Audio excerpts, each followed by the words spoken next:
ডাকসুতে শেষ পর্যায়ে শিবির ঠেকাতে ওবামাকে সামনে রেখে এক হতে পারে ছাত্রদল, বাকছাস, বামসহ অন্যান্য প্যানেলগুলো।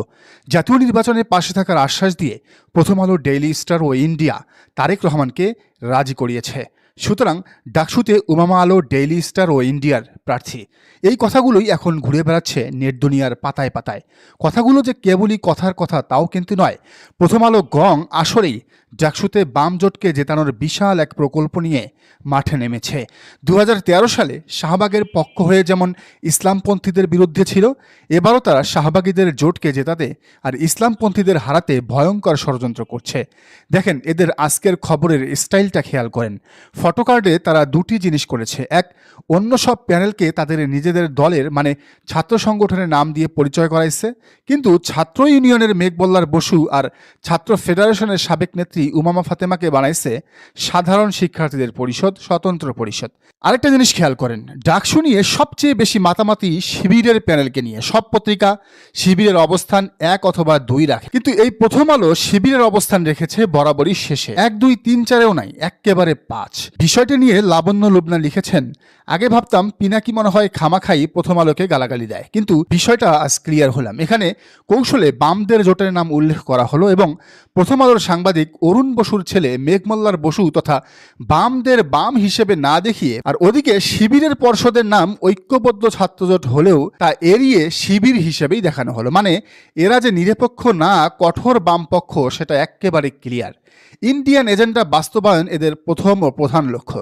তো ছাত্র শিবিরের লড়াইটা এখন একার লড়াই। শিবির বনাম বাম, ছাত্রদল, বাকছাস, প্রথম আলো, ছাত্রলীগ, ইন্ডিয়া। এমনকি তাদের লড়তে হবে ডাকসুর বিএনপিপন্থী শিক্ষকদের সাথেও, কারণ তারাই মূলত ডাকসুর ভোট গ্রহণে মূল ভূমিকায় থাকেন। যেহেতু জামাতপন্থী শিক্ষকদের সংখ্যা ঢাকা বিশ্ববিদ্যালয়ে একেবারেই কম, সম্মিলিত বিদেশি শক্তির সাথে লড়াই করে যদি জিততে পারে তাহলে ভিপি হবে সাদিক কায়েম, আর যদি বিদেশি শক্তির সাথে লড়াই করে আসতে না পারে তাহলে ভিপি হবে উমামা ফাতেমা।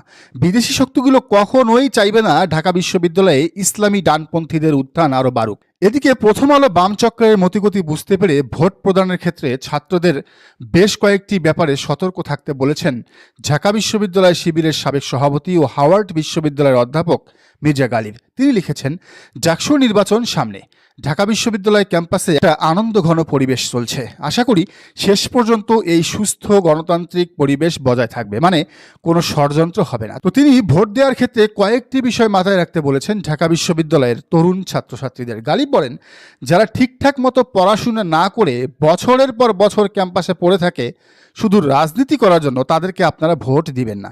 তারা নিজের ভবিষ্যতই গড়তে জানে না, তাহলে আপনাদের ভবিষ্যৎ তারা কিভাবে গড়বে? 2, যারা 5 মিনিট কথা বললেও কথা শুরু করে অমুক তমুক নেতার নাম স্মরণ করে, তারা যদি এই অভ্যাস না বদলায় তাহলে তাদেরকেও ভোট দিয়েন না। যে মাথার উপর থাকা জনৈক নেতার নাম ছাড়া কোনো কথাই বলতে পারে না, সে কোনোদিনও স্বাধীন সিদ্ধান্ত নিতে পারবে না, লন্ডনের দিকে তাকিয়ে থাকবে। তার নিয়তিই হলো আরেকজনের কথা শুনে চলা, আরেকজনের উদ্দেশ্য সার্ভ করা। 3, এক প্যানেলের সবাইকে ভোট দিয়েন না, প্রত্যেক পদের জন্য সবচেয়ে যোগ্য প্রার্থীকে ভোট দিয়েন। যে প্রার্থীর পড়াশোনা ভালো, আচার ব্যবহার মার্জিত, সুন্দর করে কথা বলতে পারে, কথায় ও কাজে সততা বজায় রাখে, নেতৃত্বের গুণ আছে, সেই ধরনের প্রার্থীকে ভোট দিবেন। এদিকে প্রথম আলো গংদের ষড়যন্ত্র বুঝতে পেরে ফেসবুকে একটি পোস্ট দিয়েছেন আলোচিত লেখক, গবেষক ও জনপ্রিয় অ্যাক্টিভিস্ট পিনাকি ভট্টাচার্য।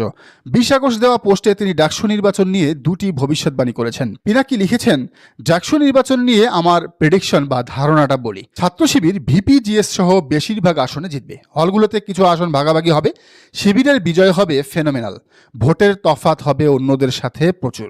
এই নির্বাচন শেষ পর্যন্ত বাঙ্গু সেকুলার এস্টাবলিশমেন্ট হতে দিবে কিনা, শেষ পর্যন্ত এটাই হলো বড় দুশ্চিন্তা। খুব খারাপ কিছু ঘটিয়ে নির্বাচন স্থগিত করে দিতে পারে। বিশেষ করে বামেরা শেষ মুহূর্তে নির্বাচন বয়কটও করতে পারে। একটা ইসলামপন্থী দল ফেয়ার নির্বাচনে জিতে আসবে, এর চাইতে বড় দুঃস্বপ্ন বাঙ্গু প্রগতিশীল ভারত বা পশ্চিমাদের নাই।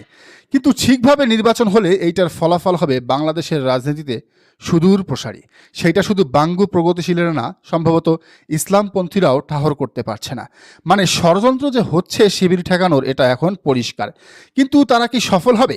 শিবিরের ডাকসু প্রচারণায় শিক্ষার্থীদের স্বতঃস্ফূর্ত অংশগ্রহণ দেখেই বোঝা যাচ্ছে ভিপিজিএস পদে শিবিরের জয় এখন সময়ের ব্যাপার। 9 সেপ্টেম্বরের অপেক্ষা। যে ঢাকা বিশ্ববিদ্যালয়ের মসজিদে 1977 সালের 6 ফেব্রুয়ারি প্রতিষ্ঠিত হয়েছিল ছাত্র শিবির, সেই বিশ্ববিদ্যালয়ে শিবির কখনো রাজনীতি করার সুযোগ পায় নাই। এবার হয়তো তারা বিজয় নিয়েই ঘরে ফিরবে, সেটা যত ষড়যন্ত্রই হোক। শেষে ছাত্র শিবিরের সাবেক সভাপতি শফিকুল ইসলাম মাসুদের বহু পুরনো একটি বক্তব্য শোনা যাক। তিনি বলেছিলেন, রাসূল করিম সাল্লাল্লাহু আলাইহি সাল্লাম ইসলামের কার্যক্রম শুরু করেছিলেন মক্কা থেকে, প্রতিষ্ঠা পেয়েছেন মদিনাতে গিয়ে, ফিরে এসেছেন রক্তপাতহীন একটি মক্কা বিজয় নিয়ে। ইসলামী ছাত্র শিবিরের যাত্রা শুরু হয়েছে ঢাকা বিশ্ববিদ্যালয় কেন্দ্রীয় জামে মসজিদ থেকে, প্রতিষ্ঠা পেয়েছে চট্টগ্রাম রাজশাহী বিশ্ববিদ্যালয়ে, এবার ফিরে আসার পালা রক্তপাতহীন একটি ঢাকা বিশ্ববিদ্যালয় নিয়ে। দর্শক, আপনি কি মনে করেন প্রথম আলো বাম রামরা কি পারবে ছাত্র শিবিরকে ঠেকাতে, সাদিক কায়েম, ফরহাদ আর মহিউদ্দিনদের হারাতে? কি মনে হয় আপনার? জানান কমেন্টের ঘরে। আর এই চ্যানেলে নতুন হলে অবশ্যই সাবস্ক্রাইব করে রাখুন।